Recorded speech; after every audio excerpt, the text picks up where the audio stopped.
Punjabi radio USA ਸੁਣ ਰਹੇ ਸਾਰੇ ਸਰੋਤਿਆਂ ਨੂੰ ਮੇਰੇ ਵੱਲੋਂ ਗੁਰਸਿਮਰਨ ਸਿੰਘ ਵੱਲੋਂ ਆਪ ਸਭ ਨੂੰ ਬਹੁਤ ਪਿਆਰ ਭਰੀ ਸਤਿਕਾਰ ਭਰੀ ਸਤਿ ਸ਼੍ਰੀ ਅਕਾਲ ਹੈ ਜੀ। ਅਤੇ ਸਾਰੇ ਸਰੋਤਿਆਂ ਅੱਜ ਦੇ ਪ੍ਰੋਗਰਾਮ ਖਬਰ 'ਤੇ ਨਜ਼ਰ ਦੇ ਵਿੱਚ ਸਾਰਿਆਂ ਦਾ ਸਵਾਗਤ ਕਰਦੇ ਹਾਂ ਜੀ। ਪ੍ਰੋਗਰਾਮ ਦੇ ਵਿੱਚ ਆਪਣੇ ਨਾਲ ਜੁੜਨਗੇ ਮਲੋਟ ਸਟੂਡੀਓਜ਼ ਤੋਂ ਮਿੰਟੂ ਗੁਰੂਸਰੀਆ ਜੀ, ਜੋ ਕਿ ਆਪਾਂ ਨੂੰ ਤਪਦੀਆਂ ਪੰਜਾਬ ਦੀਆਂ ਅਤੇ ਭਾਰਤ ਦੀਆਂ ਖਬਰਾਂ ਦੇਣਗੇ, ਅਤੇ ਉਹਨਾਂ ਦਾ ਕਰਦੇ ਸਵਾਗਤ। ਸਤਿ ਸ਼੍ਰੀ ਅਕਾਲ ਜੀ। ਸ਼ੁਕਰੀਆ ਜੀ ਸਿਮਰਨ ਜੀ, ਸਾਰਿਆਂ ਨੂੰ ਸਤਿ ਸ਼੍ਰੀ ਅਕਾਲ ਜੀ। ਜੀ ਮਿੰਟੂ ਜੀ, ਅੱਜ ਕੱਲ੍ਹ ਦੇ ਮਾਹੌਲ ਦੇ ਵਿੱਚ ਕਾਫੀ ਵਾਧਾ ਹੋ ਰਿਹਾ ਹੈਗਾ, ਅਤੇ ਜੇ ਗੱਲ ਕਰੀਏ ਤਾਂ ਜੇਲ੍ਹ ਯਾਤਰਾ ਦੇ ਵਿੱਚ ਚੱਲ ਰਹੇ ਗੁਰਮੀਤ ਇਨਸਾਨ ਨੂੰ ਝਟਕੇ ਜਾਰੀ ਨੇ ਜੀ, ਅਤੇ ਹਨੀਪ੍ਰੀਤ ਦੀ ਚਿੱਠੀ ਮਿਲੀ ਉਹਨਾਂ ਨੂੰ ਇੱਕ। ਦੇਖੋ ਵਾਕਈ ਝਟਕੇ ਤੇ ਝਟਕਾ, ਔਰ ਜਦੋਂ ਬੰਦਾ ਲਟਕ ਜਾਂਦਾ ਉਦੋਂ ਫਿਰ ਝਟਕੇ ਕੁਛ ਜ਼ਿਆਦਾ ਹੀ ਲੱਗ ਜਾਂਦੇ ਆ, ਕਿਉਂਕਿ ਬਾਬਾ ਰੰਗੀਨ ਸੀ ਤੇ ਉਤੋਂ ਜ਼ੁਲਮ ਸੰਗੀਨ ਸੀ, ਜਾਣੋਂ ਛੁੱਟਦੀ ਨਹੀਂ ਪਈ ਜੀ। ਪਹਿਲਾ ਝਟਕਾ ਜਿਹੜਾ ਲੱਗਿਆ ਵਾ ਉਹ ਲੱਗਿਆ ਇਹਨੂੰ ਕਿ ਜਿਹੜੀ ਹੈਗੀ ਆ ਨਾ ਇੱਥੇ cine and TV artist association CINTAA ਕਹਿ ਦਿੰਦੇ ਹੋ, ਉਹਨਾਂ ਨੇ ਇਹਦਾ ਲਾਇਸੈਂਸ ਰੱਦ ਕਰ ਦਿੱਤਾ, ਕੈਂਸਲ ਕਰ ਦਿੱਤਾ। ਮਤਲਬ ਨਾ ਤੇ ਹੁਣ ਇਹ ਫਿਲਮ ਬਣਾ ਸਕਦਾ ਤੇ ਨਾ ਹੀ ਇਹਨੂੰ ਉਹ ਐਸੋਸੀਏਸ਼ਨ ਹੁਣ ਐਕਟਰ ਵਜੋਂ ਪ੍ਰਵਾਨ ਕਰੇਗੀ ਜੀ। ਔਰ ਇਹ ਤੋਂ ਪਹਿਲਾਂ ਇੱਕ ਝਟਕਾ ਟਵਿੱਟਰ ਵਾਲਿਆਂ ਨੇ ਵੀ ਦਿੱਤਾ, ਉਹਨਾਂ ਨੇ ਇਹਦਾ ਚੱਕ ਕੇ ਤੇ ਜਿਹੜਾ ਉਹ ਟਵਿੱਟਰ ਅਕਾਊਂਟ ਸੀ ਉਹ ਵੀ ਬੰਦ ਕਰ ਦਿੱਤਾ। ਉਹਨਾਂ ਨੂੰ ਪਤਾ ਸੀ 20 ਸਾਲ ਦੀ ਕੈਦ ਆ, ਉਦੋਂ ਉਹਨੂੰ ਇਹਨੇ ਕਿਹੜੇ ਟਵੀਟ ਕਰਨੇ, ਇਸ ਕਰਕੇ ਉਹਦੀ ਜਗ੍ਹਾ ਤੇ ਕੋਈ ਉਹ ਟਵਿੱਟਰ ਅਕਾਊਂਟ ਚਾਲੂ ਕਰ ਦਿਓ। ਇਹ ਤੋਂ ਅਗਲਾ ਝਟਕਾ ਜਿਹੜਾ ਇਹਨੂੰ ਲੱਗਿਆ ਉਹ ਅੱਜ ਇਹ ਲੱਗਿਆ ਕਿ ਏਅਰਪੋਰਟ ਅਥਾਰਟੀ ਆਫ ਇੰਡੀਆ ਨੂੰ ਸਰਕਾਰ ਨੇ ਇੱਕ ਖੱਤ ਲਿਖਿਆ, ਉਹਦੇ 'ਚ ਜਿਹੜੀ ਸੂਚੀ VIP ਟ੍ਰੀਟਮੈਂਟ ਵਾਸਤੇ ਹਵਾਈ ਅੱਡਿਆਂ ਤੇ ਭੇਜੀ ਜਾਂਦੀ ਆ, ਉਸ ਸੂਚੀ ਚੋਂ ਇਹਦਾ ਨਾਂ ਕੱਢਣ ਲਈ ਸਿਫਾਰਿਸ਼ ਕਰ ਦਿੱਤੀ ਗਈ ਹੈ। ਪਰ ਕਮਾਲ ਦੀ ਗੱਲ ਆ ਕਿ ਜਿਸ ਬੰਦੇ ਤੇ 2 ਮਰਡਰ ਦੇ ਕੇਸ ਚੱਲਦੇ ਸਨ, ਇੱਕ ਬਲਾਤਕਾਰ ਦਾ ਕੇਸ ਚੱਲਦਾ ਸੀ, ਇੱਕ ਨਾ ਕਹੀਏ 2 ਹੀ ਕਹੀਏ 2 ਬਲਾਤਕਾਰ ਦੇ ਕੇਸ ਚੱਲਦੇ ਸਨ, ਹੋਰ ਨਿਪੁੰਸਕ ਬਣਾਉਣ ਦੇ ਕੇਸ ਚੱਲਦੇ ਸਨ, ਪਤਾ ਨਹੀਂ ਕਿਹੋ ਜਿਹੇ ਵਿਵਾਦ ਉਹਦੇ ਨਾਲ ਜੁੜੇ ਸਨ, ਤੇ ਉਹਨੂੰ ਹਵਾਈ ਅੱਡਿਆਂ ਤੇ ਵੀ VIP ਟ੍ਰੀਟਮੈਂਟ ਦਿੱਤਾ ਜਾਂਦਾ ਸੀ, ਵਿਸ਼ੇਸ਼ ਛੂਟ ਦਿੱਤੀ ਜਾਂਦੀ ਸੀ। ਇਹ ਵੀ ਸਰਕਾਰ ਦੀ ਇੱਕ ਬੜੀ ਅਜਬ ਜਿਹੀ ਦਿਆਨਤਦਾਰੀ ਹੈ। ਇਹ ਤੋਂ ਅਗਲਾ ਝਟਕਾ ਜਿਹੜਾ ਇਹਨੂੰ ਇਹ ਲੱਗਿਆ ਕਿ ਇਹਨੇ ਆਪਣੀ ਇੱਕ ਲਿਸਟ ਸੌਂਪੀ ਹੈ ਮੁਲਾਕਾਤੀਆਂ ਦੀ ਕਿ ਆ ਬੰਦੇ ਜਿਹੜੇ ਜਾਂ ਮੇਰੇ ਜਿਹੜੇ ਰਿਸ਼ਤੇਦਾਰ ਨਾਤੀ ਆ ਇਹ ਮੇਰੀ ਮੁਲਾਕਾਤ ਕਰਨਗੇ। ਉਹਦੇ 'ਚ ਹਨੀਪ੍ਰੀਤ ਕੌਰ ਦਾ ਵੀ ਨਾਂ ਪਾਇਆ, ਹਨੀਪ੍ਰੀਤ ਇਨਸਾਨ ਦਾ ਵੀ ਨਾਂ ਪਾਇਆ, ਪਰ ਉਹ ਹੁਣ ਹਨੀਪ੍ਰੀਤ ਜਿਹੜੀ ਆ ਉਹ ਕਿਤੇ ਲੱਭਦੀ ਨਹੀਂ ਪਈ, ਪੁਲਿਸ ਵੀ ਉਹਨੂੰ ਲੱਭਦੀ ਪਈ ਆ, ਤੇ ਜਿਹੜੇ ਪੱਤਰਕਾਰ ਖੋਜੀ ਉਹ ਵੀ ਸਾਰੀਆਂ ਖੋਜਾਂ ਛੱਡ ਕੇ ਅੱਜ ਕੱਲ ਹਨੀਪ੍ਰੀਤ ਨੂੰ ਖੋਜਦੇ ਪਏ ਆ। ਉਹ ਨਾ ਕਿਤੇ ਗੁੱਡੀ ਮਿਲਦੀ ਹੈ, ਨਾ ਗੁੱਡੀ ਦੀ ਕਿਤੇ ਗੱਡੀ ਮਿਲਦੀ ਆ, ਉਦੋਂ ਨਹੀਂ ਗਏ।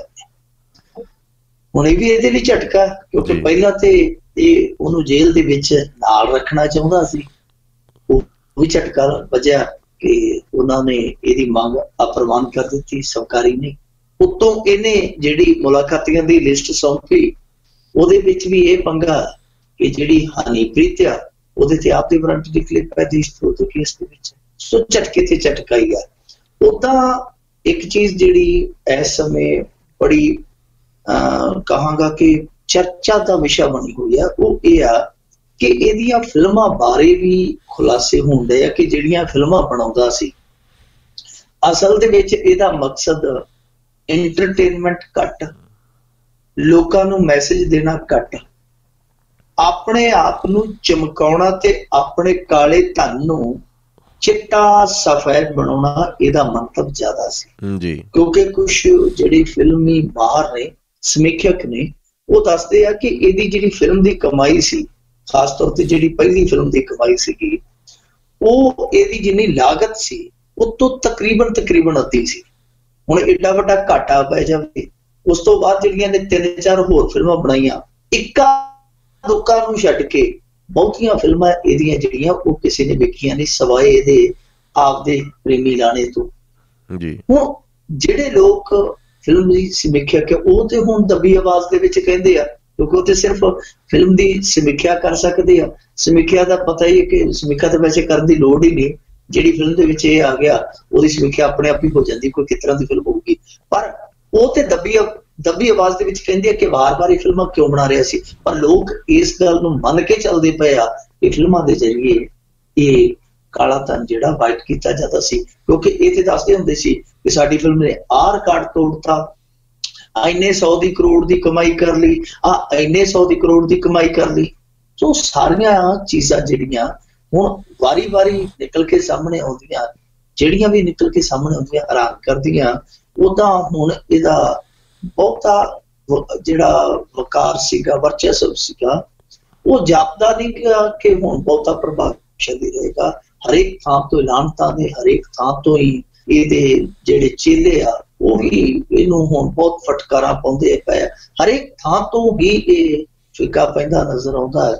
ਉਦਾਂ ਇੱਕ ਚੀਜ਼ ਜਿਹੜੀ ਵੇਖਣ ਵਾਲੀ ਹੈ ਉਹ ਇਹ ਹੈ ਕਿ ਅੱਜ ਜਿਹੜੀ ਉੱਥੇ ਵਿਪਾਸਨਾ, ਸਾਧਵੀ ਵਿਪਾਸਨਾ ਜਿਹੜੀ ਡੇਰੇ ਸਰਸਾ ਸੌਦਾ, ਸਰਸੇ ਦੇ ਸੱਚਾ ਸੌਦਾ ਦੀ ਕਹਿ ਸਕਦੇ ਕਿ ਦੂਜੇ ਤੀਜੇ ਨੰਬਰ ਦੀ ਉਹ ਉੱਥੇ ਆਗੂ ਹੈ, ਉਹਨੇ ਸਾਫ਼ ਕਰ ਦਿੱਤਾ ਕਿ ਨਾ ਤੇ ਅਸੀਂ ਜੇਲ੍ਹ ਭਰੋ ਅੰਦੋਲਨ ਚਲਾਵਾਂਗੇ, ਨਾ ਅਸੀਂ ਹਾਲ ਦੀ ਘੜੀ ਕੋਈ ਸਤਸੰਗ ਚਲਾਵਾਂਗੇ, ਤੇ ਨਾ ਹੀ ਡੇਰੇ ਦੀ ਗੱਦੀ ਤੇ ਕਿਸੇ ਨੂੰ ਬਿਠਾਵਾਂਗੇ। ਇਹਦਾ ਮਤਲਬ ਇਹ ਆ ਕਿ ਇੰਨੇ ਝਟਕਿਆਂ ਦੇ ਬਾਅਦ ਇੱਕ ਰਾਹਤ ਦੀ ਖਬਰ, ਇੱਕ ਵਧੀਆ ਖਬਰ ਜਿਹੜੀ ਹੈ ਉਹ ਡੇਰਾ ਚੀਫ ਲਈ ਇਹ ਹੋ ਸਕਦੀ ਹੈ ਕਿ ਉਹ ਜੇਲ੍ਹ ਦੇ ਵਿੱਚ ਬੈਠਾ, ਜੇਲ੍ਹ ਦੀ ਚੱਕੀ ਦੇ ਵਿੱਚ ਬੈਠਾ ਵੀ ਡੇਰੇ ਦਾ ਮੁਖੀ ਰਹੂਗਾ, ਯਾਨੀ ਜੇਲ੍ਹ ਦਾ ਨੰਬਰਦਾਰ ਤੇ ਚਲੋ ਹੈਗਾ ਹੀ ਹੈਗਾ, ਨਾਲ ਉਹ ਡੇਰਾ ਚੀਫ ਬਣਿਆ ਰਹੂਗਾ, ਕਿਉਂਕਿ ਉਹਦੀ ਗੱਦੀ ਤੇ ਹਾਲ ਫਿਲਹਾਲ ਕੋਈ ਬੈਠਦਾ ਨਜ਼ਰ ਨਹੀਂ ਆਉਂਦਾ। ਜੀ ਠੀਕ ਹੈ ਜੀ।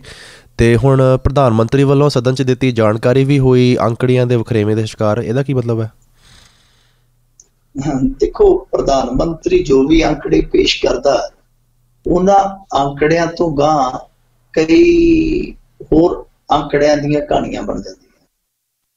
ਇਹਨੇ 15 ਅਗਸਤ ਨੂੰ ਆਜ਼ਾਦੀ ਦਿਹਾੜੇ ਤੇ ਲਾਲ ਕਿਲੇ ਦੀ ਸ਼ਫੀਰ ਤੋਂ ਜਿਹੜਾ ਭਾਸ਼ਣ ਦਿੱਤਾ ਸੀ, ਭਾਸ਼ਣ ਦੇ ਵਿੱਚ ਕਹਿਤਾ ਕਿ ਟੈਕਸ ਪੇਅਰਸ ਦੀ ਜਿਹੜੀ ਗਿਣਤੀ ਆ ਉਹ 22 ਲੱਖ ਤੋਂ ਵੱਧ ਕੇ 54 ਲੱਖ ਹੋ ਗਈ ਹੈ।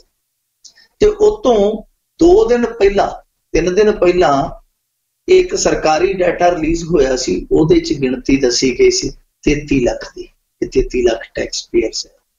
ਜੇ ਉਹ ਤੋਂ 15 ਅਗਸਤ ਤੋਂ 10-12 ਦਿਨ ਪਹਿਲਾਂ ਦੀ ਗੱਲ ਕਰੀਏ, ਇਹਨਾਂ ਦਾ ਇੱਕ ਆਰਥਿਕ ਮਾਹਰ ਸੀਗਾ, ਵੈਸੇ ਉਹ ਆਰਥਿਕ ਸਲਾਹਕਾਰ ਵੀ ਹੈ ਸਰਕਾਰ ਦਾ, ਅਰਵਿੰਦ ਸੁਬਰਾਮਨੀਅਮ, ਉਹਦਾ ਜਿਹੜਾ ਅੰਕੜਾ ਸੀ ਉਹ ਕਹਿੰਦਾ ਸੀਗਾ ਕਿ ਜੀ ਨੋਟਬੰਦੀ ਤੋਂ ਬਾਅਦ ਜਿਹੜੇ ਟੈਕਸ ਪੇਅਰਸ ਵਧੇ ਆ ਉਹ ਮਹਿਜ਼ ਨੇ 5,40,000, ਤੇ ਇਹਦਾ ਆਪਣਾ ਜਿਹੜਾ ਖਜ਼ਾਨਾ ਮੰਤਰੀ ਉਹ ਮਈ 2017 ਦੇ ਵਿੱਚ ਆਖਣ ਡਿਆ ਸੀਗਾ ਕਿ ਸਾਡੇ ਕੁੱਲ ਟੈਕਸ ਪੇਅਰਸ ਦੀ ਗਿਣਤੀ ਹੈ ਜਿਹੜੀ ਉਹ 91 ਲੱਖ, ਯਾਨੀ 91 ਲੱਖ ਆ। ਹੁਣ ਤੁਸੀਂ ਆਪ ਹੀ ਹਿਸਾਬ ਲਾ ਲਓ ਇਹ ਅੰਕੜਿਆਂ ਦਾ ਕਿੰਨਾ ਵੱਖਰਾ। ਪ੍ਰਧਾਨ ਮੰਤਰੀ ਕੁਛ, ਆਰਥਿਕ ਸਲਾਹਕਾਰ ਕੁਛ, ਸਰਕਾਰੀ ਡਾਟਾ ਕੁਛ, ਤੇ ਜਿਹੜਾ ਖਜ਼ਾਨਾ ਮੰਤਰੀ ਹੈ ਖੁਦ, ਜਿਹੜਾ ਕਿ ਅੱਜ ਕੱਲ ਨਿਸ਼ਾਨਾ ਮੰਤਰੀ ਵੀ ਬਣਿਆ ਪਿਆ, ਉਹਦੇ ਤੇ ਬਹੁਤ ਸਾਰੇ ਲੋਕ ਨਿਸ਼ਾਨਾ ਕੱਸਦੇ ਪਏ ਆ ਕਿ ਇਹਦੀਆਂ ਆਪਣੀਆਂ ਗਲਤ ਨੀਤੀਆਂ ਨੇ ਇਸ ਦੇਸ਼ ਦਾ ਪੱਠਾ ਬਿਠਾਲ ਕੇ ਰੱਖ ਦਿੱਤਾ। ਉਸ ਖਜ਼ਾਨਾ ਮੰਤਰੀ ਦਾ ਡਾਟਾ ਆਪਣਾ, ਹੁਣ ਚਾਰੇ ਡਾਟੇ ਵੱਖੋ ਵੱਖਰੇ, ਕਿਹਦੇ ਤੇ ਬੰਦਾ ਯਕੀਨ ਕਰੂਗਾ। ਇੱਕ ਇਸੇ ਤਰ੍ਹਾਂ ਦੀ ਹੁਣ ਕਹਾਣੀ ਹੈ ਜਿਹੜੀ ਉਹ ਸੰਸਦ ਦੇ ਵਿੱਚ ਪੇਸ਼ ਕੀਤੇ ਅੰਕੜਿਆਂ ਸੰਬੰਧੀ ਵੀ ਸਾਹਮਣੇ ਆਉਂਦੀ ਪਈ। ਉਹ ਕੀ ਸੀਗੇ ਅਸਲ ਦੇ ਵਿੱਚ?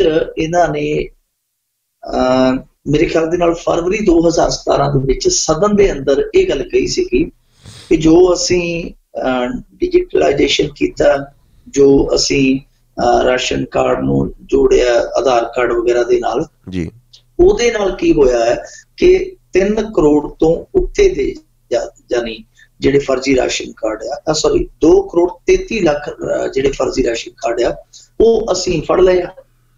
ਹੁਣ ਸੰਸਦ ਦੇ ਵਿੱਚ ਇਹਨਾਂ ਨੇ ਇਹ ਗੱਲ ਕਹਿ ਦਿੱਤੀ ਕਿ ਜੀ ਅਸੀਂ ਇੰਨੇ ਰਾਸ਼ਨ ਕਾਰਡ ਜਿਹੜੇ ਫੜੇ ਆ। ਬਾਅਦ ਦੇ ਵਿੱਚ ਹੁਣ ਚੀਜ਼ਾਂ ਜਿਹੜੀਆਂ ਨੇ ਉਹ ਬਦਲਦੀਆਂ ਨਜ਼ਰ ਆਉਂਦੀਆਂ, ਬਦਲਦੀਆਂ ਇਹ ਚੀਜ਼ਾਂ ਨਜ਼ਰ ਆਉਂਦੀਆਂ ਪਈਆਂ ਨੇ ਕਿ ਇੱਕ ਆਰਟੀਆਈ ਐਕਟਿਵਿਸਟ ਨੇ ਆਰਟੀਆਈ ਪਾਈ ਆ, ਜੋ ਉਹਨੂੰ ਆંકੜੇ ਮਿਲਦੇ ਪਏ ਆ, ਉਹ ਆંકੜੇ ਜਿਹੜੇ ਸਦਨ 'ਚ ਪੇਸ਼ ਕੀਤੇ ਆ ਉਹ ਉਹਨਾਂ ਦੇ ਨਾਲ ਮੇਲ ਨਹੀਂ ਖਾਂਦੇ। ਇੱਥੋਂ ਤੱਕ ਕਿ ਸਦਨ 'ਚ ਇਹਨਾਂ ਨੇ ਇਹ ਗੱਲ ਆਖੀ ਸੀਗੀ ਕਿ ਕੁਛ ਰਾਜ ਆ ਜਿਨ੍ਹਾਂ ਦੇ ਵਿੱਚ ਆਪਾਂ ਨਾਮ ਲੈ ਸਕਦੇ ਆ, ਅਰੁਣਾਚਲ, ਅਸਮ, ਉੜੀਸਾ, ਗੋਆ, ਹਰਿਆਣਾ, ਝਾਰਖੰਡ, ਲਕਸ਼ਦੀਪ, ਪੁਡੁਚੇਰੀ, ਦਮਨ ਜੀ, ਸਿੱਕਮ, ਇਹ ਜਿਹੜੇ, ਸੋ ਇਹ ਸਾਰੇ ਇਹਨਾਂ ਨੇ ਜਿਹੜੇ ਨਾਂ ਗਣਾ ਕੇ ਦੱਸਿਆ ਸੀਗਾ ਕਿ ਇਹਨਾਂ 10 ਸਟੇਟਾਂ ਦੇ ਵਿੱਚੋਂ 21 ਲੱਖ ਫਰਜ਼ੀ ਰਾਸ਼ਨ ਕਾਰਡ ਜਿਹੜੇ ਆ ਉਹ ਅਸੀਂ ਫੜੇ ਆ। ਹੁਣ ਜਿਹੜੀ RTI ਪਾਈ, ਹਾਲਾਂਕਿ PMO ਨੇ ਉਹ ਦਿੱਤੇ ਨਹੀਂ ਕਿ ਹਾਲੇ ਆંકੜੇ ਨਹੀਂ ਦਿੱਤੇ ਡਾਟੇ ਦੇ ਰੂਪ ਚ, ਪਰ ਜਿਹੜੇ ਇਹ 10 ਰਾਜ ਸੀ ਇਹਨਾਂ ਨੇ ਵਾਪਸ ਜਵਾਬ ਭੇਜ ਦਿੱਤਾ RTI ਦਾ। ਤੇ ਕਮਾਲ ਦੀ ਗੱਲ ਆ, 10 ਨੇ ਕਹਿਤਾ ਕਿ ਸਾਡੇ ਤੇ ਇੱਥੇ ਕੋਈ ਵੀ ਫਰਜ਼ੀ ਰਾਸ਼ਨ ਕਾਰਡ ਫੜਿਆ ਨਹੀਂ ਗਿਆ। ਸੋ ਉਹ ਕਹਿੰਦੇ ਆ ਜੀ ਕਿ ਸਾਡੇ ਇੱਥੇ ਰਾਜ ਦੇ ਵਿੱਚ ਇਸ ਤਰ੍ਹਾਂ ਦਾ ਕੋਈ ਫਰਜ਼ੀ ਰਾਸ਼ਨ ਕਾਰਡ ਨਹੀਂ ਫੜਿਆ ਗਿਆ। ਹਾਲਾਂਕਿ ਮਹਾਰਾਸ਼ਟਰ ਦੇ ਵਿੱਚੋਂ ਇਹ ਮਾਮਲਾ ਸਾਹਮਣੇ ਆਇਆ ਕਿ 64,000 ਰਾਸ਼ਨ ਕਾਰਡ ਹੈ ਜਿਹੜੇ ਫਰਜ਼ੀ ਪਾਏ ਗਏ ਆ। ਏਦਾਂ ਮਹਾਰਾਸ਼ਟਰ ਤੋਂ ਇਲਾਵਾ 1-2 ਸੂਬੇ ਹੋਰ ਹੈ ਜਿਨ੍ਹਾਂ ਨੇ ਇਹ ਜਾਣਕਾਰੀ ਦਿੱਤੀ ਕਿ ਕੁਝ ਫਰਜ਼ੀ ਰਾਸ਼ਨ ਕਾਰਡ ਸਾਡੇ ਇੱਥੇ ਸੂਬੇ 'ਚ ਸਾਹਮਣੇ ਆਇਆ। ਪਰ ਜਿਹੜਾ ਡਾਟਾ ਦੱਸਿਆ ਜਾ ਰਿਹਾ ਹੈ ਕਿ ਜੀ 3 ਕਰੋੜ ਚੋਂ 2 ਕਰੋੜ 33 ਲੱਖ ਜਿਹੜਾ ਰਾਸ਼ਨ ਕਾਰਡ ਫਰਜ਼ੀ ਨਿਕਲਿਆ, ਇਹ ਨਿਕਲਿਆ, ਉਹ ਨਿਕਲਿਆ, ਯਾਨੀ ਜਿਹੜੀ ਕਰੋੜਾਂ 'ਚ ਗਿਣਤੀ ਦੱਸੀ ਜਾ ਰਹੀ ਸੀ ਉਹ ਝੂਠੀ ਗਿਣਤੀ ਨਜ਼ਰ ਆਉਂਦੀ। ਪਰ ਇਹ ਪਹਿਲੀ ਵਾਰੀ ਨਹੀਂ, ਪ੍ਰਧਾਨ ਮੰਤਰੀ ਬਹੁਤ ਵਾਰੀ ਝੂਠਿਆ ਪਿਆ।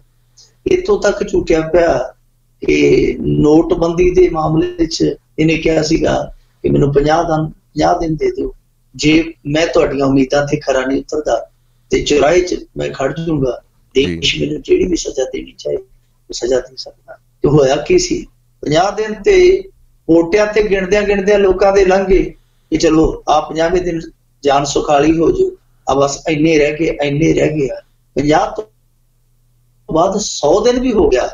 ਪ੍ਰਧਾਨ ਮੰਤਰੀ ਨੇ ਮੁੜ ਕੇ ਪਿੱਛੇ ਭੌਂ ਕੇ ਵੇਖਿਆ ਨਹੀਂ ਸੀਗਾ ਕਿ ਸਾਰਾ ਦੇਸ਼ ਮੈਂ ਇੱਕ ਸੁਪਨਾ ਵਿਖਾ ਕੇ ਮਗਰ ਲਾ ਲਿਆ। ਮਗਰ ਕਾਹਦਾ ਲਾ ਲਿਆ? ਉਹਨਾਂ ਨੂੰ ਮੈਂ ਦੋਜ਼ਖ ਦੇ ਵਿੱਚ ਪਾ ਦਿੱਤਾ। ਪ੍ਰਧਾਨ ਮੰਤਰੀ ਉੱਥੇ ਵੀ ਮੁੱਕਰ ਗਿਆ ਸੀ, ਉੱਥੇ ਵੀ ਪ੍ਰਧਾਨ ਮੰਤਰੀ ਆਪਣੀ ਕਹੀ ਗੱਲ ਤੋਂ ਝੂਠਾ ਪੈ ਗਿਆ ਸੀ। ਹੁਣ ਬਹੁਤ ਸਾਰੀਆਂ ਇਸ ਤਰ੍ਹਾਂ ਦੀਆਂ ਗੱਲਾਂ ਨੇ। ਇਹਨਾਂ ਨੇ ਤੇ ਉਹ ਵੀ ਕਿਹਾ ਸੀਗਾ ਅਸੀਂ 15 ਲੱਖ ਰੁਪਈਆ ਉਹਨਾਂ ਪਰਿਵਾਰਾਂ ਨੂੰ ਖਾਤੇ 'ਚ ਪਵਾ ਕੇ ਦਿਆਂਗੇ ਜਿਨ੍ਹਾਂ ਦੇ 5 ਜੀ ਆ, ਕਿਉਂਕਿ ਕਾਲਾ ਧਨ ਅਸੀਂ ਲੈ ਆਉਣਾ। ਬਾਅਦ ਦੇ ਵਿੱਚ ਉਸ ਗੱਲ ਤੋਂ ਵੀ ਮੁੱਕਰ ਗਏ ਸੀ। ਕਿੰਨੀਆਂ ਕੁ ਗੱਲਾਂ ਕਰੀਏ, ਕਿੰਨੇ ਵਾਅਦੇ ਆ ਜਿਹੜੇ ਉਹ ਹਰੇਕ ਵਾਅਦੇ ਤੋਂ ਭੱਜ ਗਏ ਆ। ਪਰ ਜਿਹੜੀ ਆંકੜਿਆਂ ਦੀ ਬਾਜ਼ੀਗਰੀ ਕਰਦੇ ਆ, ਇਹ ਉਹੀ ਲੋਕ ਆ ਜਿਨ੍ਹਾਂ ਨੇ ਇਹ ਗੱਲ ਕਹੀ ਸੀ ਕਿ ਹਾਰਡ ਵਰਕ ਤੇ ਹਾਰਵਰਡ, ਉਹ ਕਹਿੰਦੇ ਸੀ ਹਾਰਵਰਡ ਵਾਲੇ ਹਾਰਡ ਵਰਕ ਵੀ ਜਾਣੇ, ਯਾਨੀ ਹਾਰਵਰਡ ਤੇ ਹਾਰਡ ਵਰਕ। ਇਹ ਇੱਕ ਮੁੱਦਾ ਬਣਾਇਆ ਸੀ ਕਦੋਂ? ਜਦੋਂ ਮਨਮੋਹਨ ਸਿੰਘ ਨੇ ਆਖਿਆ ਸੀਗਾ ਕਿ ਆ ਜਿਹੜੀ ਨੋਟਬੰਦੀ ਆ ਇਹ ਲੀਗਲ ਲੁੱਟ ਆ, ਯਾਨੀ ਇਹ ਕਾਨੂੰਨੀ ਲੁੱਟ ਆ। ਤਾਂ ਇਸ ਪ੍ਰਧਾਨ ਮੰਤਰੀ ਨੇ ਉਹਦਾ ਮਜ਼ਾਕ ਉਡਾਇਆ ਸੀ ਸਾਬਕਾ ਪ੍ਰਧਾਨ ਮੰਤਰੀ ਦਾ ਕਿ ਜਿਹੜੇ ਹਾਰਵਰਡ 'ਚ ਪੜ੍ਹੇ ਆ ਉਹਨਾਂ ਨੂੰ ਕੀ ਪਤਾ ਕਿ ਹਾਰਡ ਵਰਕ ਕਿੱਦਾਂ ਦਾ ਹੁੰਦਾ ਹੈ।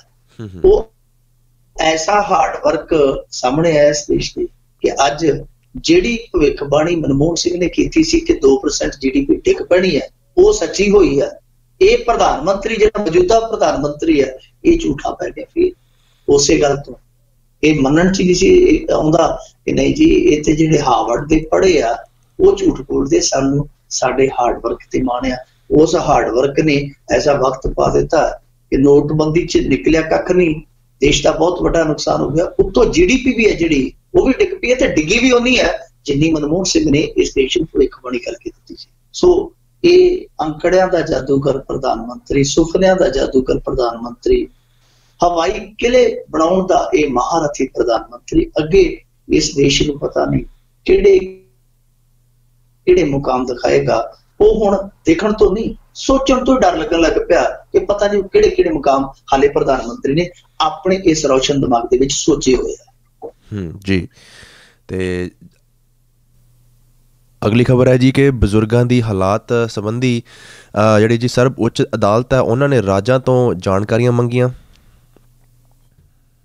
ਦੇਖੋ ਸਾਡੇ ਸਾਡੇ ਸੂਬੇ ਤੋਂ ਇਲਾਵਾ ਸਾਡੇ ਜੇ ਪੂਰੇ ਦੇਸ਼ ਦੀ ਗੱਲ ਕਰੀਏ, ਸਮੁੱਚੇ ਦੇਸ਼ ਦੀ, ਤਾਂ ਕਰੋੜਾਂ ਦੇ ਵਿੱਚ ਬਜ਼ੁਰਗ ਨੇ ਜੀ। ਜੇ ਆਪਾਂ ਅੰਦਾਜ਼ਾ ਲਾਈਏ ਤੇ ਘੱਟੋ ਘੱਟ 11-12 ਕਰੋੜ ਦੇ ਬਜ਼ੁਰਗ ਜਿਹੜੇ ਉਹ ਬਹੁਤ ਹੀ ਨਾਜ਼ੁਕ ਹਾਲਤ 'ਚ ਆਪਣੀ ਜ਼ਿੰਦਗੀ ਜਿਉਂਦੇ ਪਏ।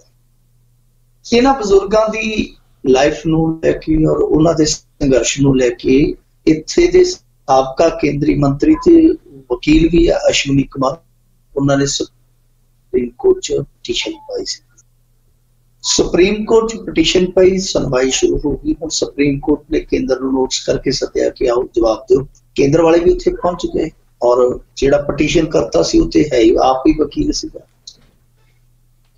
ਉਹਨਾਂ ਨੇ ਦਲੀਲ ਦਿੱਤੀ, ਉਹ ਕਹਿੰਦੇ ਜੀ ਕਿ ਤੁਸੀਂ ਆਪ ਹੀ ਅੰਦਾਜ਼ਾ ਲਾ ਲਓ ਕਿ ਬਜ਼ੁਰਗਾਂ ਨੂੰ ਇਸ ਮੁਲਕ ਦੇ ਵਿੱਚ 200 ਰੁਪਈਆ ਪੈਨਸ਼ਨ ਦਿੱਤੀ ਜਾ ਰਹੀ ਹੈ। ਉਹਨਾਂ ਦੇ ਕੀ ਹਾਲਾਤ ਹੋਣਗੇ, ਉਹ ਕਿੱਦਾਂ ਆਪਣਾ ਜੀਵਨ ਗੁਜ਼ਰ ਬਸਰ ਕਰਦੇ ਹੋਣਗੇ। ਤੁਸੀਂ ਆਪ ਹੀ ਅੰਦਾਜ਼ਾ ਲਾ ਲਓ ਕਿ ਉਹਨਾਂ ਨੂੰ ਕਿੰਨੀ ਘੱਟ ਪੈਨਸ਼ਨ ਮਿਲਦੀ ਹੈ, ਕੀ ਸੋਸ਼ਲ ਸਿਕਿਉਰਿਟੀ ਹੁੰਦੀ ਹੈ। ਇਸ ਤੇ ਇਹਨਾਂ ਨੇ ਜਵਾਬ ਦਿੱਤਾ, ਕੇਂਦਰ ਵਾਲਿਆਂ ਨੇ। ਇਹ ਕਹਿੰਦੇ ਆ ਜੀ ਕਿ ਦੇਖੋ, ਇਹ 200 ਰੁਪਈਆ ਵੱਜਣੀ ਪੈਨਸ਼ਨ ਨਹੀਂ ਹੈ, ਬੁਢਾਪਾ ਪੈਨਸ਼ਨ। ਕਿਸੇ ਸੂਬੇ ਦੇ ਵਿੱਚ 1600 ਵੀ ਹੈ, ਕਿਸੇ ਸੂਬੇ ਦੇ ਵਿੱਚ 2000 ਵੀ ਹੈ।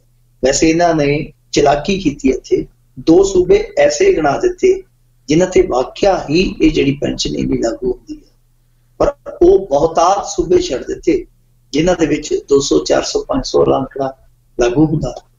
ਇਹ ਚਲਾਕੀ ਕਰਕੇ ਕੇਂਦਰ ਵਾਲੇ, ਕਿਉਂਕਿ ਇੱਕ ਹਰਿਆਣਾ ਜਿੱਥੇ 1600 ਰੁਪਈਆ ਬੁਢਾਪਾ ਪੈਨਸ਼ਨ ਮਿਲਦੀ ਆ, ਤੇ ਇੱਕ ਪੁਡੂਚੇਰੀ ਆ ਜਿੱਥੇ 2000 ਬੁਢਾਪਾ ਪੈਨਸ਼ਨ ਮਿਲਦੀ ਆ। ਬਾਕੀ ਹੈ ਜਿੱਦਾਂ ਪੰਜਾਬ ਹੈ, ਇੱਥੇ 500, ਕਿਸੇ 400, ਕਿਸੇ 700 ਏਦਾਂ ਮਿਲਦੀ ਹੈ ਪੈਨਸ਼ਨ। ਪਰ ਇਹਨਾਂ ਨੇ 2 ਚੱਕ ਕੇ ਜਿਹੜੇ ਬਹੁਤ ਵਧੀਆ ਪੈਨਸ਼ਨ ਦੇ ਰਹੇ ਆ, ਬੁਢਾਪਾ ਪੈਨਸ਼ਨ ਦੂਜਿਆਂ ਦੇ ਮੁਕਾਬਲੇ ਕਹਿ ਸਕਦੇ। ਉਦਾਂ 2000, 1600 ਰੁਪਏ ਦੀ ਕੋਈ ਵੈਲਿਊ ਨਹੀਂ ਅੱਜ ਦੇ ਜ਼ਮਾਨੇ 'ਚ, ਪਰ ਫਿਰ ਵੀ ਦੂਜਿਆਂ ਦੇ ਮੁਕਾਬਲੇ ਵਧੀਆ ਪੈਨਸ਼ਨ ਦੇ ਰਹੇ। ਸੋ ਇਹਨਾਂ ਨੇ ਉਹ ਵਧੀਆ ਵਾਲੇ ਅੰਕੜੇ ਚੱਕ ਕੇ ਪੇਸ਼ ਕਰ ਦਿੱਤੇ। ਖੈਰ, ਦੂਜੀ ਗੱਲ ਇਹ ਕਹੀ ਗਈ, ਕਿਉਂਕਿ ਅਸ਼ਵਨੀ ਕੁਮਾਰ ਹੋਰਾਂ ਨੇ ਕਿਹਾ ਸੀਗਾ ਕਿ ਹਰੇਕ ਜ਼ਿਲ੍ਹੇ ਪੱਧਰ ਤੇ ਇੱਕ ਬਿਰਧ ਆਸ਼ਰਮ ਹੋਣਾ ਚਾਹੀਦਾ ਹੈ, ਔਰ ਉਹਦਾ ਨਿਰੀਖਣ ਹੋਣਾ ਚਾਹੀਦਾ ਸਮਝਦਾਰ ਸਮਝ ਕਿ ਕੀ ਉਹ ਸਹੀ ਢੰਗ ਨਾਲ ਕੰਮ ਕਰਦਾ ਪਿਆ। ਇਸ ਤੇ ਕੇਂਦਰ ਵਾਲਿਆਂ ਨੇ ਸਾਫ਼ ਜਵਾਬ ਦੇ ਦਿੱਤਾ। ਉਹ ਕਹਿੰਦੇ ਜੀ ਕਿ ਦੇਖੋ, ਇਹ ਮਸਲਾ ਜਿਹੜਾ ਇਹ ਸਟੇਟ ਸਬਜੈਕਟ ਆ, ਇਹ ਰਾਜਾਂ ਦਾ ਅੰਦਰੂਨੀ ਮਸਲਾ ਹੈ। ਰਾਜਾਂ ਨੇ ਆਪਣੇ ਪੱਧਰ ਤੇ ਇਸ ਤਰ੍ਹਾਂ ਦੇ ਪ੍ਰਬੰਧ ਕਰਨੇ ਆ, ਉਹ ਚਾਹੁਣ ਤੇ ਕਰਨੇ ਨਹੀਂ, ਤੇ ਅਸੀਂ ਉਹਦੇ ਚ ਕੋਈ ਦਖਲਅੰਦਾਜ਼ੀ ਨਹੀਂ ਕਰ ਸਕਦੇ ਜੀ। ਸੋ ਇੱਥੇ ਸੁਪਰੀਮ ਕੋਰਟ ਨੇ ਹੁਣ ਸਾਰੇ ਰਾਜਾਂ ਨੂੰ ਨੋਟਿਸ ਕੀਤਾ ਤੇ ਸਾਰੇ ਰਾਜ ਆ ਕੇ ਆਪਣਾ ਜਵਾਬ ਦਾਖਲ ਕਰਨ। ਸਾਰੇ ਰਾਜ ਹੁਣ ਜਵਾਬ ਦਾਖਲ ਕਰਨਗੇ।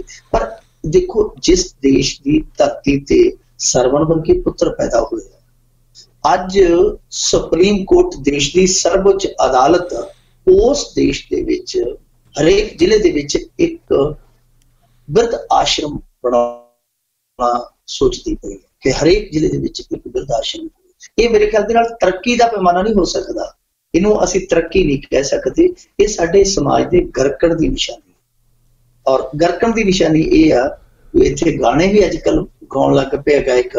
ਅੱਜ ਕੱਲ੍ਹ ਮੁੰਡਿਆਂ ਰੱਖਿਆ ਪਹਿਰੇਦਾਰ ਬਜ਼ੁਰਗਾਂ, ਕਿ ਜਿਹੜੇ ਲੋਕਾਂ ਨੇ ਆਪਣੇ ਪਸੀਨੇ ਡੋਲ ਕੇ, ਆਪਣੇ ਖੂਨ ਡੋਲ ਕੇ, ਆਪਣੇ ਹੱਡ ਤੋੜ ਕੇ, ਆਪਣੇ ਆਪ ਨੂੰ ਰੋਲ ਕੇ ਘਰ ਖੜਾ ਕੀਤਾ ਹੁੰਦਾ ਹੈ, ਉਸੇ ਹੀ ਆਪਣੇ ਘਰ ਚੋਂ ਇੱਕ ਦਿਨ ਉਹ ਜ਼ਿਲਤ ਦੀ ਜ਼ਿੰਦਗੀ ਹੰਡਾਉਣ ਲਈ ਮਜਬੂਰ ਹੋ ਜਾਂਦੇ ਆ।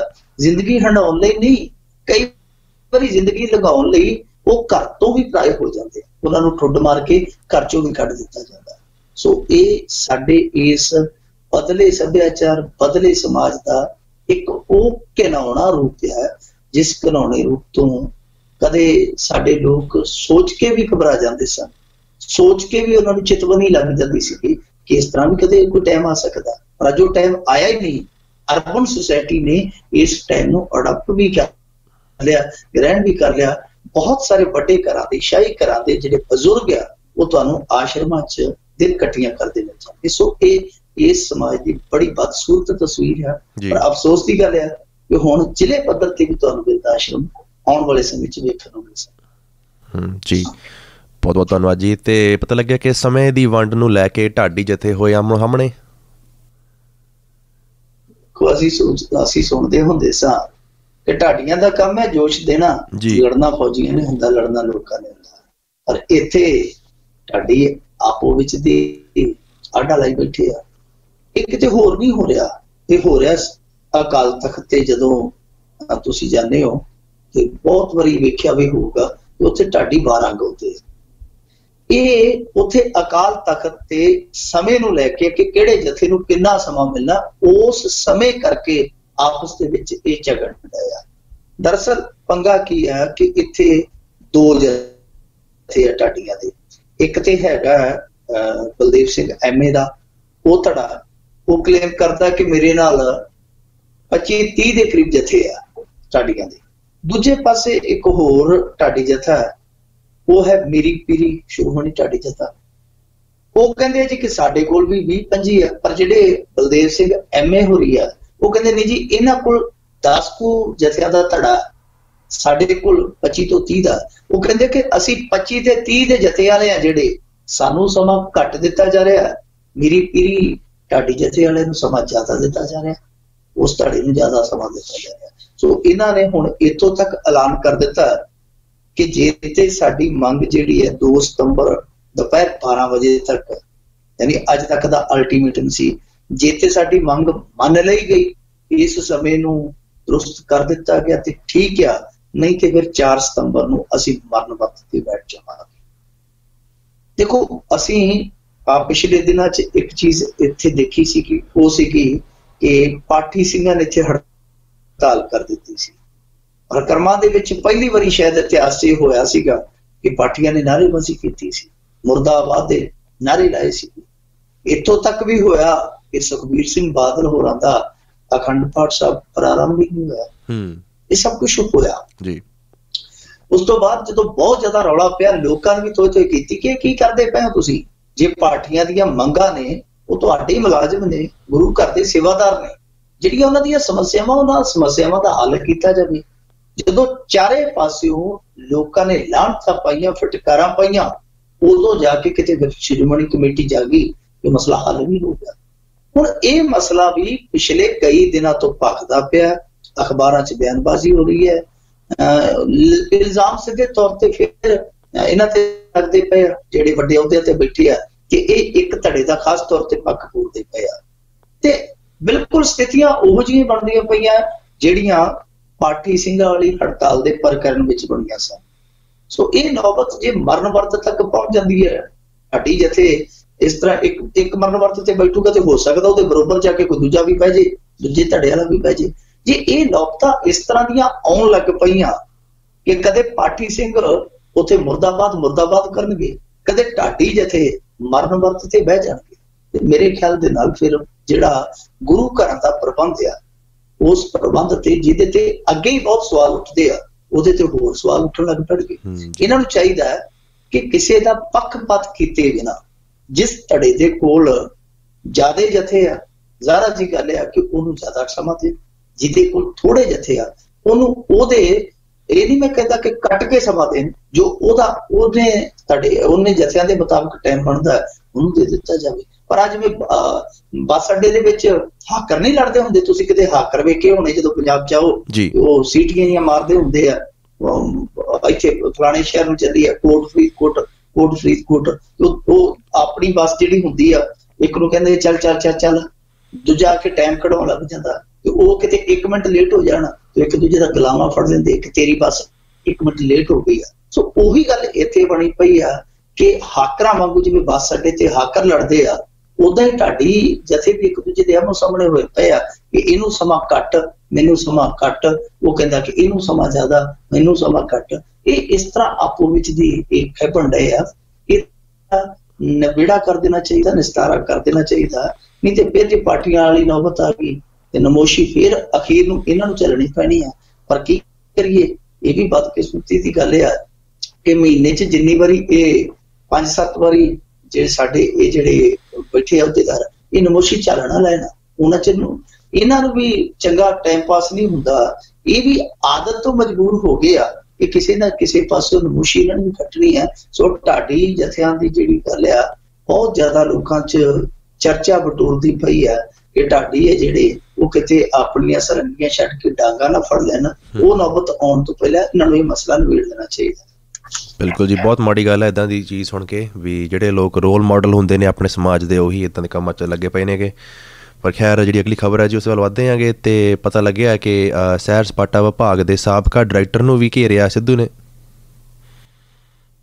ਦੇਖੋ ਜਿਹੜਾ ਸਾਬਕਾ ਹੈਗਾ ਸੀਗਾ ਨਾ ਡਾਇਰੈਕਟਰ ਸੈਰ ਸਪਾਟਾ ਪੁਰਾਤੱਤਵ ਵਿਭਾਗ ਦਾ ਨਵਜੋਤ ਪਾਲ ਰੰਧਾਵਾ, ਇਹਦੇ ਤੇ ਹੁਣ ਦੋਸ਼ ਬੜੇ ਸੰਗੀਨ ਤੇ ਦੋਸ਼ੀ ਲੱਗਣ ਡਿਆ ਕਿ ਅਮਰੀਕਾ ਦੇ ਇੱਕ ਕਾਰੋਬਾਰ ਦੇ ਨਾਲ ਇਹਨੇ ਹੱਥ ਲਾ ਕੇ ਬਹੁਤ ਵਿਰਾਸਤੀ ਸਮਾਨ, ਬਹੁਤ ਇਤਿਹਾਸਕ ਸਮੱਗਰੀ ਉਹ ਸਾਰੀ ਇਹਨੇ ਕੱਢ ਦਿੱਤੀ।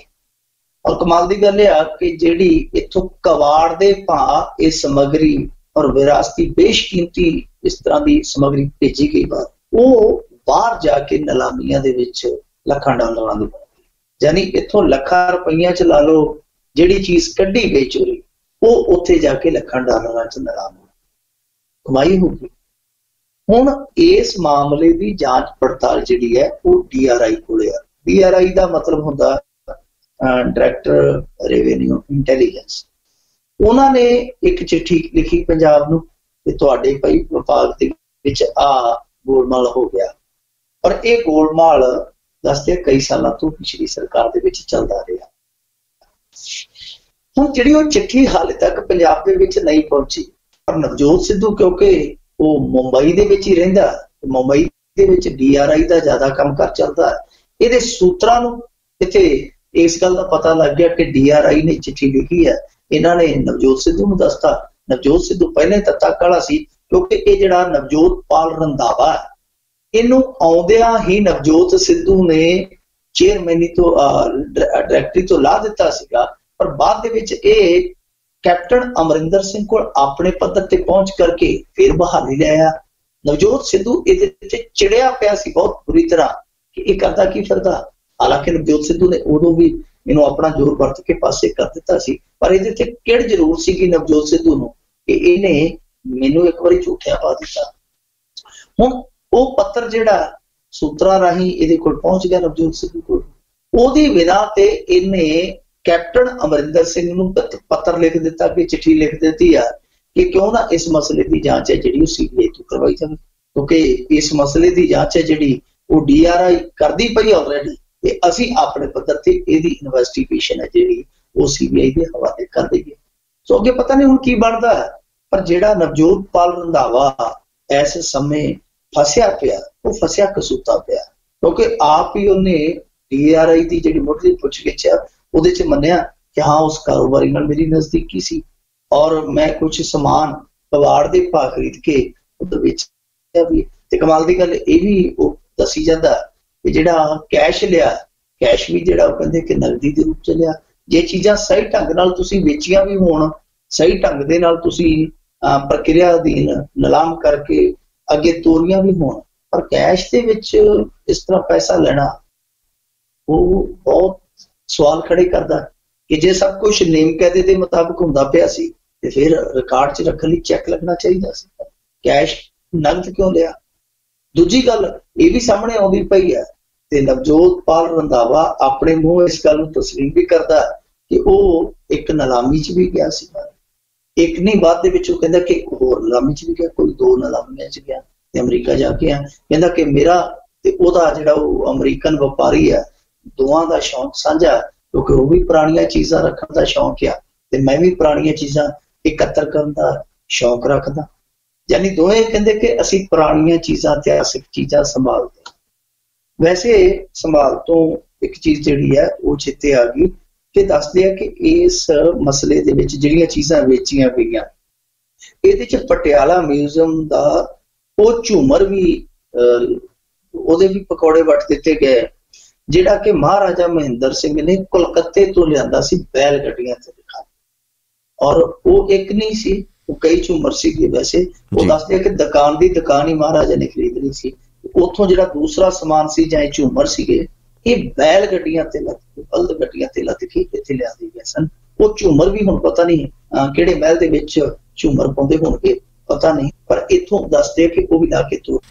ਇਸ ਤੋਂ ਅੱਗੇ ਹੁਣ ਨਵਜੋਤ ਸਿੱਧੂ ਇਹ ਗੱਲ ਸੋਚਦਾ ਪਿਆ ਔਰ ਇਹ ਗੱਲ ਉਹ ਕਹਿੰਦਾ ਵੀ ਪਿਆ ਕਿ ਇਹ ਸਾਰਾ ਕੁਛ ਹੈ ਜਿਹੜਾ ਉਹਦੇ ਇਤਿਹਾਸ ਦਾ ਮਲੀਆਮੇਟ ਕਰਨ ਵਾਲਾ ਕੰਮ ਸੀ ਕਿ ਇੱਥੋਂ ਇਤਿਹਾਸ ਨੂੰ ਸਮੇਟ ਕੇ ਸਾਡੇ ਵਿਰਸੇ ਨੂੰ ਸਮੇਟ ਕੇ ਤਾਂ ਤੋੜ ਦਿੱਤਾ ਗਿਆ। ਇਹਦੀ ਜਾਂਚ ਪੜਤਾਲ ਜਿਹੜੀ CBI ਤੋਂ ਹੋਣੀ ਚਾਹੀਦੀ ਹੈ। ਦੇਖੋ ਹੁਣ ਅੱਗੇ ਕੀ ਹੁੰਦਾ, CBI ਦੀ ਜਾਂਚ ਹੁੰਦੀ ਆ ਜਾਂ ਇਹ ਮਸਲਾ ਇੱਥੇ ਦੂਸਰੇ ਕਈ ਮਸਲਿਆਂ ਵਾਂਗੂ ਗੋਲ ਹੋ ਜਾਂਦਾ। ਪਰ ਇੱਕ ਚੀਜ਼ ਦੇਖੋ, ਅਸੀਂ ਲਾਮਾ ਦਿੰਦੇ ਹਾਂ ਇਤਿਹਾਸ ਨਹੀਂ ਸੰਭਾਲਦੇ, ਪਰ ਨਵਜੋਤ ਸਿੱਧੂ ਦੇ ਹਮ ਨਾਮ ਨਾ ਸਰਨਾਮੀਏ ਨਵਜੋਤ ਰੰਧਾਵੇ ਨੇ ਇਤਿਹਾਸ ਨੂੰ ਚੰਗੀ ਤਰ੍ਹਾਂ ਸੰਭਾਲ ਦਿੱਤਾ, ਪੱਕਾ ਹੀ ਸੰਭਾਲ ਦਿੱਤਾ, ਔਰ ਸੰਭਾਲਿਆ ਨਹੀਂ ਉਹਦਾ ਪਸਾਰ ਦੇਖੋ ਕਿੱਥੋਂ ਤੱਕ ਕਰ ਦਿੱਤਾ। ਸੋ ਇਹ ਸਾਰਾ ਕੁਛ ਹੈ ਜਿਹੜਾ ਉਹ ਪਿਛਲੀ ਸਰਕਾਰ ਵੀ ਹੁੰਦਾ ਰਿਹਾ। ਔਰ ਕਮਾਲ ਦੀ ਗੱਲ ਇਹ ਆ ਕਿ ਇਸ ਸਰਕਾਰ ਦੇ ਵਿੱਚ ਆ ਕੇ ਵੀ ਉਹ ਜਿਹੜਾ ਸੈਰ ਸਪਾਟੇ ਵਾਲਾ ਪਿਛਲਾ ਪੁਰਾਤਤਵ ਵਿਭਾਗ ਵਾਲਾ ਡਾਇਰੈਕਟਰ ਆ, ਉਹ ਆਪਣੀ ਬਹਾਲੀ ਕਰਵਾ ਦਿੰਦਾ। ਇਹਦਾ ਮਤਲਬ ਆ ਕਿ ਇਹਨਾਂ ਲੋਕਾਂ ਦੀਆਂ ਜੜ੍ਹਾਂ ਬਹੁਤ ਡੂੰਘੀਆਂ।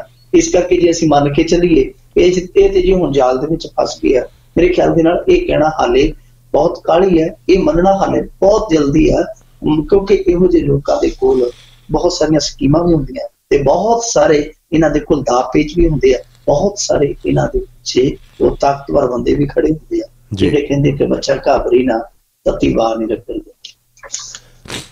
ਬਿਲਕੁਲ ਜੀ, ਬਹੁਤ ਬਹੁਤ ਧੰਨਵਾਦ ਮਿੰਟੂ ਜੀ। ਤੇ ਅਗਲੀ ਖਬਰ ਹੈਗੀ ਹੈ ਜੀ ਕਿ ਸਰਕਾਰੀ ਪੈਸੇ ਨਾ ਮਿਲਣ ਕਰਕੇ ਪ੍ਰਾਈਵੇਟ ਕਾਲਜਾਂ ਵਾਲੇ ਜੀ ਮਾਰ ਲੱਗੇ ਧਾਹਾਂ। ਦੇਖੋ, ਜਿਹੜਾ ਸਾਡੇ ਇੱਥੋਂ ਦਾ ਇੱਕ ਬਹੁਤ ਵੱਡਾ ਘੁਟਾਲਾ ਹੀ ਕਹਿ ਸਕਦੇ ਹੋ ਸਾਹਮਣੇ ਆਇਆ ਸੀਗਾ, ਗੜਬੜ ਚਾਲਾ ਕਹਿ ਸਕਦੇ ਸਾਹਮਣੇ ਆਇਆ ਸੀ, ਉਹ ਇਹ ਸੀਗਾ ਕਿ ਸ਼ਿਕਾਇਤਾਂ ਆਈਆਂ ਸਨ ਕਿ ਜਿਹੜੇ ਦਲਿਤ ਵਿਦਿਆਰਥੀਆਂ ਨੂੰ ਵਜ਼ੀਫੇ ਮਿਲਦੇ ਆ, ਖਾਸ ਤੌਰ ਤੇ ਜਿਹਨੂੰ ਆਪਾਂ ਪੋਸਟ ਮੈਟ੍ਰਿਕ ਸਕਾਲਰਸ਼ਿਪ ਸਕੀਮ ਕਹਿੰਦੇ ਆ, ਉਹਦੇ ਤਹਿਤ ਜਿਹੜੇ ਵਜ਼ੀਫੇ ਮਿਲਦੇ ਆ ਉਹਨਾਂ ਦੇ ਵਿੱਚ ਗੜਬੜੀ ਇਹ ਹੋਈ ਆ ਕਿ ਬਹੁਤ ਸਾਰੇ ਨਿੱਜੀ ਕਾਲਜਾਂ ਨੇ ਡੰਮੀ ਐਡਮਿਸ਼ਨਾਂ ਕਰਕੇ ਉਹ ਵਜ਼ੀਫੇ ਹਾਸਲ ਕਰਦੇ। ਇਹ ਮਸਲਾ ਅਸੈਂਬਲੀ ਚ ਉੱਠਿਆ ਸੀਗਾ। ਉਸ ਤੋਂ ਬਾਅਦ ਸੁਖਬੀਰ ਸਿੰਘ ਬਾਦਲ ਨੇ ਦੀ ਜਾਂਚ ਪੜਤਾਲ ਸ਼ੁਰੂ ਕਰਵਾ ਦਿੱਤੀ, ਔਰ ਜਾਂਚ ਪੜਤਾਲ ਜਿਹੜੀ ਸ਼ੁਰੂ ਕਰਵਾਈ ਸੀ ਉਹਦੇ ਵਿੱਚ ਮੁੱਢਲੇ ਤੌਰ 'ਚ ਇੱਕ ਕਾਲਜ ਉਹ ਵੀ ਸਾਹਮਣੇ ਆ ਗਿਆ ਸੀਗਾ ਜਿਹਦਾ ਨਾਂ ਸੀ ਮਾਮੇ ਵਾਲਾ ਕਾਲਜ।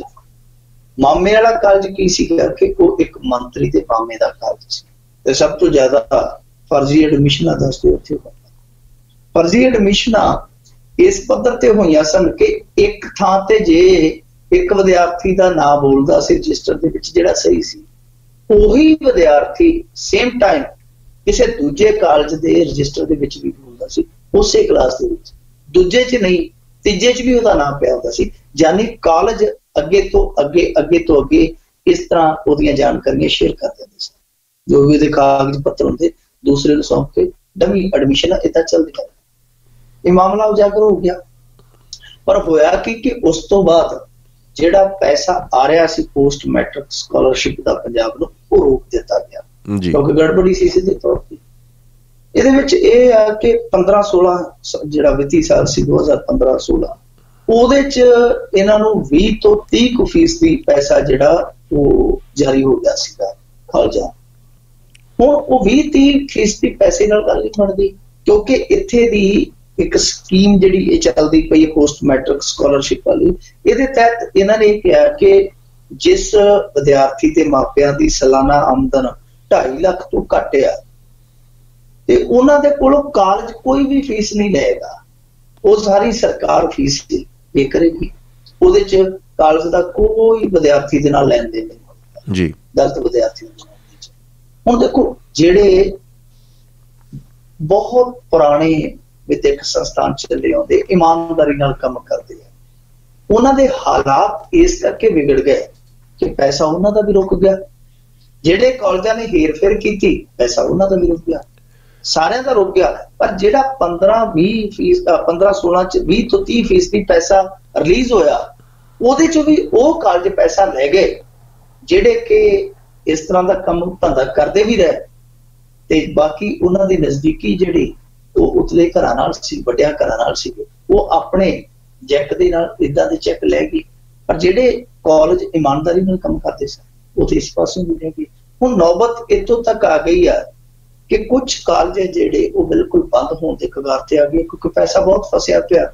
ਦੱਸਦੇ ਆ ਕਿ ਇਹਨਾਂ ਕਾਲਜਾਂ ਦਾ 1162 ਕਰੋੜ ਰੁਪਈਆ ਜਿਹੜਾ ਉਹ ਪੈਂਡਿੰਗ ਪਿਆ ਸਰਕਾਰ ਵੱਲ। ਬਹੁਤ ਵੱਡੇ ਪੱਧਰ ਤੇ ਇਹ ਰਕਮ ਜਿਹੜੀ ਫਸੀ ਹੋਈ ਆ। ਜਿਹੜੇ ਨਿੱਜੀ ਕਾਲਜ ਆ ਉਹ ਇੱਕ ਤੇ ਹੁੰਦੇ ਨਾ ਤਾਲਾਬੰਦੀ ਨਹੀਂ, ਹੁਣ ਅੱਗੇ ਤੋਂ ਵੀ ਇਹ ਸੋਚਣ ਨੂੰ ਮਜਬੂਰ ਹੁੰਦੇ ਪਏ ਕਾਲਜਾਂ ਦੇ ਸੰਚਾਲਕ ਕਿ ਕਿਤੇ ਜਿੱਦਾਂ ਅੱਗੇ ਕਿਸਾਨ ਖੁਦਕੁਸ਼ੀਆਂ ਕਰਦੇ ਪਏ ਆ, ਸਾਡੇ ਤੇ ਵੀ ਇਹ ਦਿਨ ਆ ਜਾਵੇ। ਸੋ ਬਹੁਤ ਮੰਦਾ ਹਾਲ ਆ। ਇਹਦੇ ਵਿੱਚ ਇਹ ਹੈ ਕਿ ਜਿਨ੍ਹਾਂ ਨੇ ਗੜਬੜ ਕੀਤੀ ਉਹਨਾਂ ਦੀ ਤੇ ਇਨਕੁਆਇਰੀ ਵੀ ਹੋਵੇ, ਉਹਨਾਂ ਤੇ ਕਾਰਵਾਈ ਵੀ ਹੋਵੇ, ਸਭ ਕੁਝ ਹੋਵੇ, ਪਰ ਜਿਹੜੇ ਕਾਲਜ ਠੀਕ ਠਾਕ ਕੰਮ ਕਰਦੇ ਰਹੇ ਆ ਉਹਨਾਂ ਨੂੰ ਬਰਾਬਰ ਮਾਰ ਪੈ ਗਈ ਹੈ। ਬਰਾਬਰ ਕਿਉਂ? ਉਹਨਾਂ ਤੇ ਵੱਡੀ ਮਾਰ ਪੈ ਗਈ ਆ। ਇਹ ਕਿਤੇ ਨਾ ਕਿਤੇ ਨਾ ਇਨਸਾਫੀ। ਜੀ ਠੀਕ ਹੈ ਜੀ। ਤੇ ਅੱਜ ਦੀ ਜਿਹੜੀ ਆਖਰੀ ਖਬਰ ਹੈਗੀ ਹੈ ਕਿ ਗੁਰਦੁਆਰੇ ਵਿੱਚ ਅਦਾ ਕੀਤੀ ਮੁਸਲਮਾਨਾਂ ਨੇ ਨਮਾਜ਼। ਦੇਖੋ ਜੀ, ਜਿਹੜੀ ਅੱਜ ਈਦ ਸੀਗੀ ਇਸ ਖਬਰ ਨੂੰ ਆਪਾਂ ਉਸ ਈਦੀ ਕਹਿ ਸਕਦੇ ਹਾਂ ਕਿ ਇਹ ਜਿਹੜੀ ਸਾਂਝੀਵਾਲਤਾ ਦੀ ਮਿਸਾਲ ਆਈ ਆ, ਇਹ ਅੱਜ ਦੀ ਈਦੀ ਸੀ। ਹੋਇਆ ਕਿ ਉੱਤਰਾਖੰਡ ਦੇ ਵਿੱਚ ਇੱਕ ਤੈਅ ਕੀਤਾ ਹੋਇਆ ਸੀਗਾ ਇਹਨਾਂ ਨੇ ਗਾਂਧੀ ਮੈਦਾਨ, ਜਿੱਥੇ ਮੁਸਲਮਾਨ ਭਾਈਚਾਰੇ ਦੇ ਲੋਕਾਂ ਨੇ ਆ ਕੇ ਨਮਾਜ਼ ਅਦਾ ਕਰਨੀ ਸੀ। ਉੱਥੇ ਬਹੁਤ ਜ਼ਿਆਦਾ ਮੀਂਹ ਪਿਆ, ਇਹਨਾਂ 2-3 ਦਿਨਾਂ ਚ ਉੱਥੇ ਵੈਸੇ ਵੀ ਮੀਂਹ ਬਹੁਤ ਜ਼ਿਆਦਾ ਪੈ ਰਿਹਾ, ਔਰ ਉੱਤਰਾਖੰਡ ਦੇ ਵਿੱਚ ਬਾਰਿਸ਼ ਵੈਸੇ ਵੀ ਬਹੁਤ ਭਾਰੀ ਹੁੰਦੀ ਜਾਂਦੀ ਹੈ। ਉਸ ਮੈਦਾਨ ਦੇ ਵਿੱਚ ਜਿੱਥੇ ਜਗ੍ਹਾ ਮਿੱਥੀ ਗਈ ਸੀਗੀ, ਪਾਣੀ ਭਰ ਗਿਆ, ਪਾਣੀ ਬਹੁਤ ਵੱਡੇ ਪੱਧਰ ਤੇ ਭਰਿਆ, ਉੱਥੇ ਨਮਾਜ਼ ਅਦਾ ਨਹੀਂ ਸੀ ਕੀਤੀ ਜਾ ਸਕਦੀ। ਜਦੋਂ ਵੇਖਿਆ ਕਿ ਨਮਾਜ਼ ਦਾ ਵੇਲਾ ਆ ਗਿਆ, ਕੋਈ ਜਗ੍ਹਾ ਨਹੀਂ ਮਿਲਦੀ ਜਿੱਥੇ ਸਾਂਝੇ ਰੂਪ ਦੇ ਵਿੱਚ ਨਮਾਜ਼ ਅਦਾ ਕੀਤੀ ਜਾ ਸਕੇ, ਜਦੋਂ ਨੇੜੇ ਦੇ ਗੁਰਦੁਆਰੇ ਪ੍ਰਬੰਧਕ ਇਸ ਚੀਜ਼ ਨੂੰ ਦੇਖ ਕੇ ਥੋੜਾ ਜਿਹਾ ਉਹ ਪਰੇਸ਼ਾਨ ਹੋਏ ਕਿ ਇਹ ਤੇ ਬਹੁਤ ਮਾੜੀ ਗੱਲ ਹੋ ਗਈ ਹੈ, ਕਿ ਇੰਨੇ ਲੋਕ ਘੁੰਮ ਜਾਣਗੇ ਕਿੱਧਰ। ਉਹਨਾਂ ਗੁਰਦੁਆਰੇ ਦੇ ਪ੍ਰਬੰਧਕਾਂ ਨੇ ਫਿਰ ਇਹ ਪੇਸ਼ਕਸ਼ ਕੀਤੀ ਕਿ ਕਿਉਂ ਨਾ ਤੁਸੀਂ ਵੀਰੋ ਸਾਡੇ ਇੱਥੇ ਗੁਰਦੁਆਰੇ ਦੇ ਕੰਪਲੈਕਸ ਦੇ ਵਿੱਚ ਆ ਜਾਓ, ਅਸੀਂ ਤੁਹਾਡੇ ਲਈ ਪ੍ਰਬੰਧ ਕਰ ਦਿੰਦੇ ਹਾਂ, ਤੁਸੀਂ ਆਪਣੀ ਜਿਹੜੀ ਧਾਰਮਿਕ ਰਹੁ ਰੀਤ ਆ ਇੱਥੇ ਆ ਕੇ ਨਿਭਾ ਲਓ। ਉਹਨਾਂ ਨੇ ਇਸ ਪੇਸ਼ਕਸ਼ ਨੂੰ ਪ੍ਰਵਾਨ ਕਰ ਲਿਆ ਤੇ ਫਿਰ ਗੁਰਦੁਆਰੇ ਕੰਪਲੈਕਸ ਦੇ ਵਿੱਚ ਉਹਨਾਂ ਸਾਰੇ ਮੁਸਲਿਮ ਵੀਰਾਂ ਨੇ ਆਪਣੀ ਜਿਹੜੀ ਧਾਰਮਿਕ ਰਹੁ ਰੀਤ ਸੀ ਉਹਦੇ ਮੁਤਾਬਕ ਨਮਾਜ਼ ਅਦਾ ਕਰ ਦਿੱਤੀ। ਇਸ ਗੱਲ ਦੀ ਚਫੇਰਿਓਂ ਬਹੁਤ ਪ੍ਰਸ਼ੰਸਾ ਹੋ ਰਹੀ ਹੈ। ਵੈਸੇ ਇਹ ਸਾਡੇ ਇੱਥੇ ਭਾਰਤ ਦੇ ਵਿੱਚ ਦੂਜੀ ਖਬਰ ਆ ਜਿਹਨੇ ਕੱਲ ਅੱਜ ਇਹਨਾਂ 2 ਦਿਨਾਂ ਦੇ ਵਿੱਚ ਸਾਂਝੀਵਾਲਤਾ ਨੂੰ ਇੱਕ ਨਵੀਂ ਦਿਸ਼ਾ ਦਿੱਤੀ ਹੈ। ਕੱਲ ਇੱਕ ਖਬਰ ਜਿਹੜੀ ਆ ਰਹੀ ਸੀ ਉਹ ਮੱਧ ਪ੍ਰਦੇਸ਼ ਦੇ ਸ਼ਿਵਪੁਰ ਤੋਂ ਆ ਰਹੀ ਸੀ। ਉੱਥੇ ਇੱਕ ਨੌਜਵਾਨ ਨੇ ਬੜੀ ਮਹਿੰਗੀ ਬੇਸ਼ਕੀਮਤੀ 1905 ਵਰਗ ਫੁੱਟ ਜ਼ਮੀਨ ਕੀਤੀ, ਸਾਰੇ ਪਰਿਵਾਰ ਦੀ ਸਹਿਮਤੀ ਦੇ ਨਾਲ ਉਸਨੇ ਇਹ ਸਾਰੀ ਜਿਹੜੀ ਉਹ ਮੰਦਰ ਨੂੰ ਦਿੱਤੀ। ਇਸ ਤਰ੍ਹਾਂ ਦੀਆਂ ਜਿਹੜੀਆਂ ਖਬਰਾਂ ਨੇ ਉਹ ਸਾਡੇ ਲਈ ਬਹੁਤ ਲਾਜ਼ਮੀ ਹੈ,